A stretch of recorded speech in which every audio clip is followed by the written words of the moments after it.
오늘은 출애굽기 9장 1절에서 12절 말씀입니다. 오늘 말씀은 이집트의 가축이 모두 죽는 사건이 기록되어 있습니다. 그럼에도 불구하고 바로는 그것을 깨닫지 못합니다. 또한 사람들의 몸에 종기가 생기고 그들이 고통을 경험합니다. 그럼에도 불구하고 바로는 깨닫지 못합니다. 죽음이 점점 가까이 다가오지만 그것을 깨닫지 못하는 바로의 모습이 오늘 말씀에 기록되어 있습니다. 오늘 말씀을 통하여서 우리에게 주시는 하나님의 마음을 함께 묵상하기를 원합니다. 1절부터 3절 말씀입니다. 그때 여호와께서 모세에게 말씀하셨습니다. 바로에게 가서 그에게 말하여라. 히브리 사람들이 하나님 여호와께서 이렇게 말씀하셨습니다. 내 백성들이 나를 경배할 수 있도록 보내주어라. 만약 내가 그들을 보내지 않고 계속해서 붙들어 둔다면 여호와의 손이 밭에 있는 내 가축들 곧 말과 나귀와 낙타와 소와 양과 염소에게 끔찍한 재앙을 내릴 것이다. 하나님께서는 모세에게 말씀하십니다. 여전히 바로에게 이렇게 전하라는 것입니다. 그 내용은 동일합니다. 내 백성이 나를 경배할 수 있도록 보내주어라 라는 것입니다. 그런데 이번에는 하나님께서 이렇게 말씀하십니다. 4절입니다. 그러나 여호와께서 이스라엘의 가축과 이집트의 가축을 구별해 이스라엘 자손의 가축은 한 마리도 죽지 않게 할 것이다.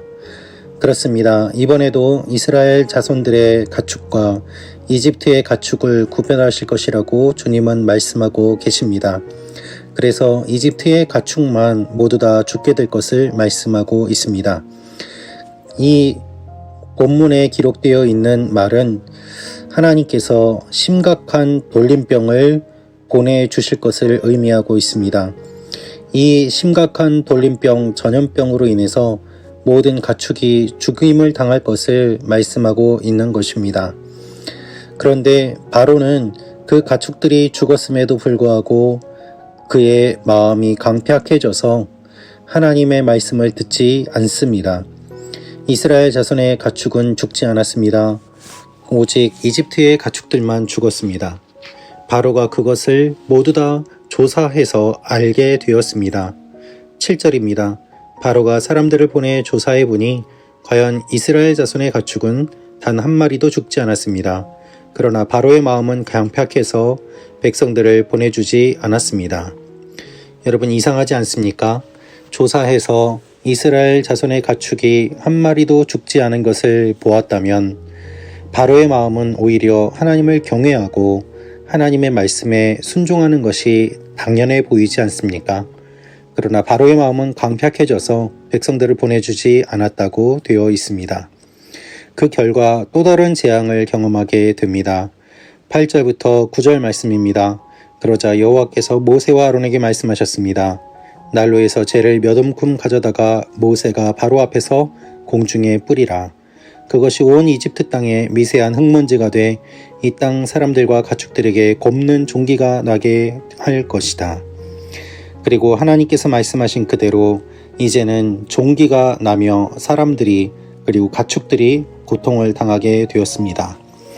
여러분, 사람의 죄의 결과로 땅이 저주를 받고 그리고 또한 모든 피조물들이 하나님의 저주 안에 들어가게 되었음을 창세기 말씀을 통해서 우리는 보았습니다.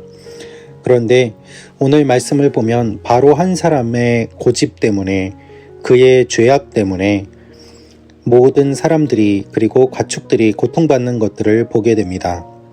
특별히 오늘 말씀을 보면 죽음이 점점 가까이 다가오는 것을 알 수 있습니다.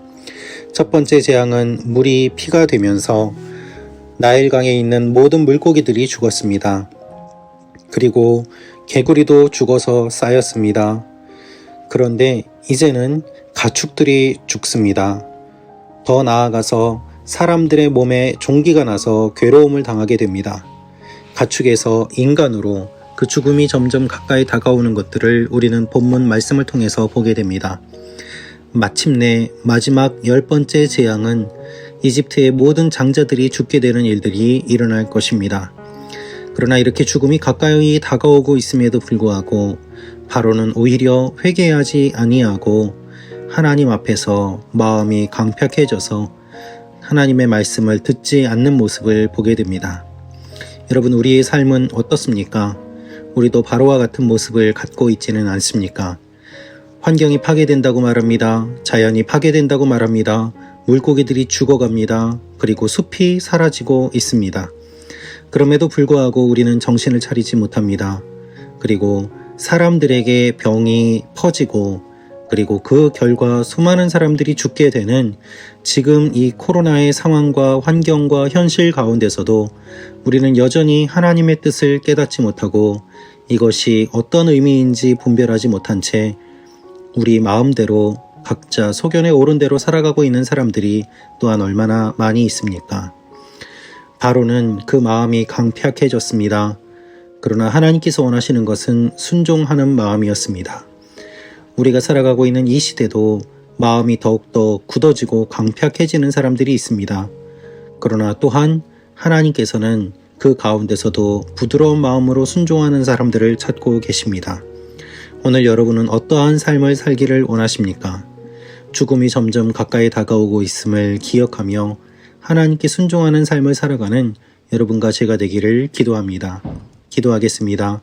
아버지 하나님, 죽음이 점점 가까이 다가오고 있습니다.